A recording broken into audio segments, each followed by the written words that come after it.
Ernest Hemingway once said that if you look at any great novel, any great story, and you start comparing 2 or 3 or 5 of the greatest stories of all time, that you're going to find that really all great writing boils down to one thing. He said it all boils down to poetry. By that he meant that even when we're free writing, we have to take such care and such precision in crafting our stories and choosing our words and listening to the meter of what we're doing, that it basically approaches the level of being poetry, even though we may be writing mainstream fiction. I think I agree with that in part. So as we start storytelling mastery, I'm going to be talking about what it is that makes a great story. But I'm not sure that even Hemingway quite caught all of it, because I'd have to say he's almost half right. I think poetry is half of it, but I also think that story is the other half. And we have to pay attention to both of those elements. So the story mastery class is going to consist of a number of assignments. There's several things that we have to do if you want to become a great writer. I wish I could say that I could boil it all down to 8 easy lessons, and you could go home and listen to me talk for 10 minutes on each lesson and you would instantly be a great storyteller. That's just not realistic. I like to liken it to you being sort of a television station. When you write a story, you are transmitting that story out to an audience. You're sending out signals. And your job as a writer is to send out a signal that's clear and strong so that people can get it. Your readers are sort of like television sets. They're just picking up what you send, and they're trying to make sense of it. And some of them are not going to be very good. Some people have crummy televisions. They may be reading impaired for one reason or another. They may be that they have some sort of a mental problem. They have dyslexia, they have ADHD, so they become bad receptors for that reason. It may be that they're just not very adept at reading. They're 8 years old and have just started reading, and even though they love reading and they're all excited about it, they don't understand much more than about 60% of what they read. So your job is to try to go out and create a signal that these people are going to be able to understand and respond to. Now, you may think that you are sending out, for example, Star Wars. If you send out a weak signal, though, if you send out a signal that's not very strong, the person who's trying to receive it is just going to get a bunch of fuzz on his screen.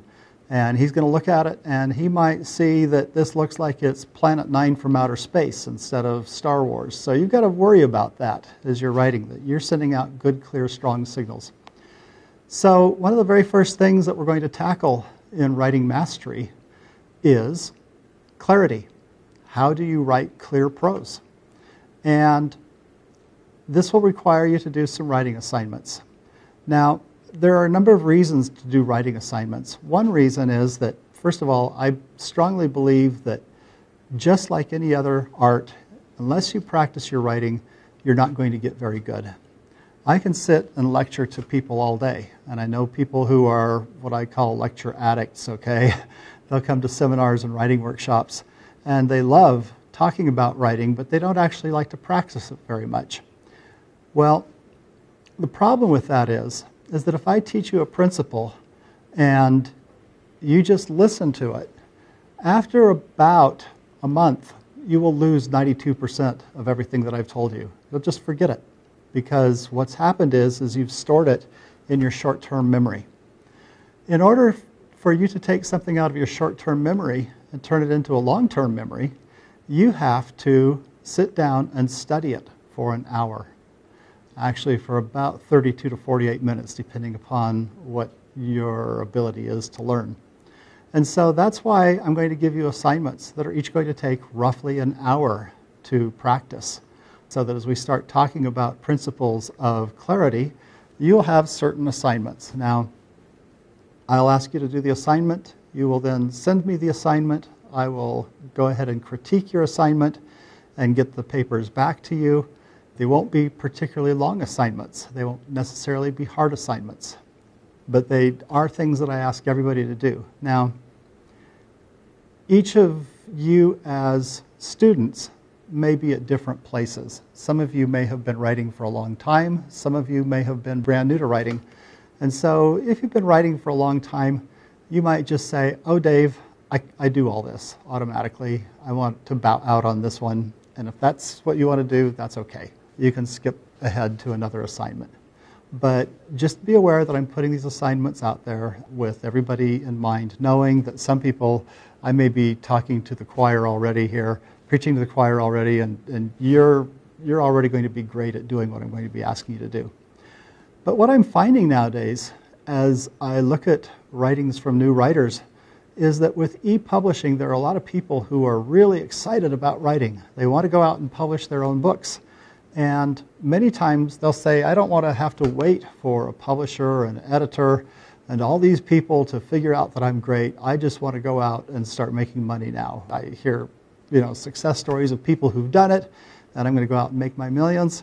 And so many people are going out and they're just not quite prepared yet. And they go out and they publish, and that's okay. It's a learning experience for them. But ideally, what we'd like to do is get you prepared so that if you do decide to go with the major publisher route, that option is open for you. So we want to get your mastery skills up to the level where you are eminently publishable, where nobody's going to be looking at you and saying, why is this guy out here putting out books? They will read your text and immediately know that you are ready. That's what we're trying to do, is we're trying to get you ready. More than that, this is a competitive business. And that means that you've got to create great art. Now, when I start talking about creating great art, that means that you've got to go beyond just being clear. You've got to have something in your arsenal. I often tell new writers that if they want to study writing, one of the best things to do is to begin studying poetry.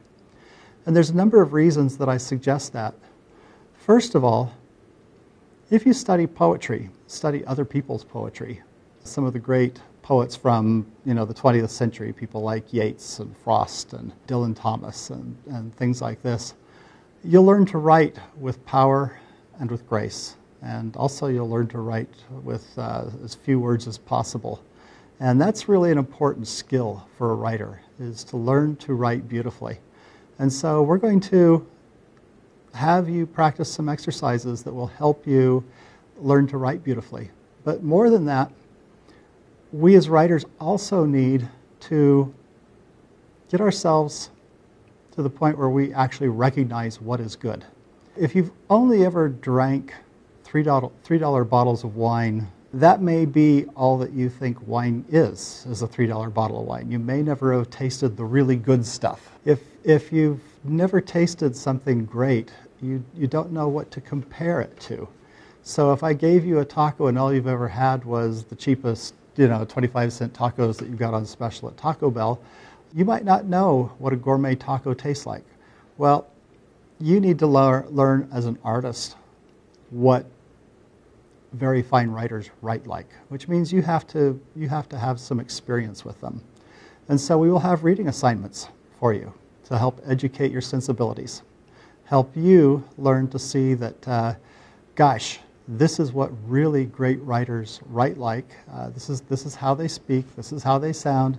How can I take my writing and move it up closer to that? How can I raise my level so that I'm competing at a higher level?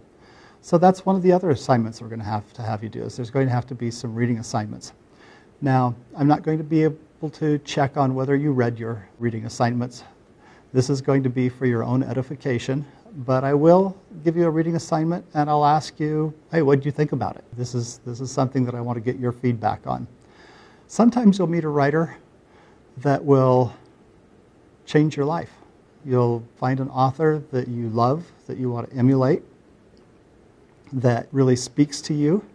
And the next person that I put up there may do nothing for you. You may find that you're not interested in their work. Their style might be pleasing, but doesn't really move you. And that's okay. The goal here is to really help you discover what it is that you like and what it is you're trying to do. To find artists that you can emulate And so we'll talk about how do you learn from a writer that you really like, and we'll have some exercises that we'll get into for that. Beyond all of that, if I'm a television station and I start putting out material, I start sending out signals for a movie, you as an audience have to be receptive to that movie.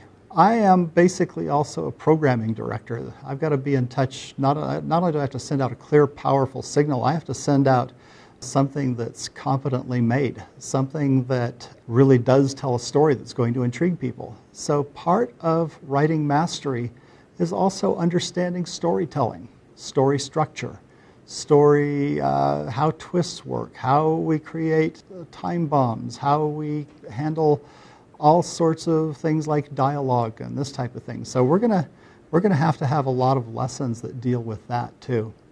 So what we're going to do with each of our lessons is this. Each week you'll have a reading assignment and you'll have a lecture that'll probably be a short lecture. Most of your material is going to actually be written in a written assignment where we'll have a lesson, and then we'll have some examples from people who have done that right, and then we will have you write your assignment and send it in for critique. So you'll have a little 3 or 4 part structure that you're going to have each week that you're going to need to complete. Now, you don't necessarily have to wait a week before you get started. If you want to jump ahead, I'm going to let you jump ahead, because there may be a time when you're off work for a week and you really want to work on your writing, and so you decide, I want to go work on this course and take this entire course in 1 week, and I think that you should have that opportunity to do that. So I'm going to let you work ahead, and you can work at your own pace at this, and we'll just take your assignments as they come in. So in brief, that's what we're going to do in the Writing Mastery course. You're going to read, you're going to educate your tests, you're going to learn to write concisely, beautifully, powerfully, and you're going to learn how to create programming that people like.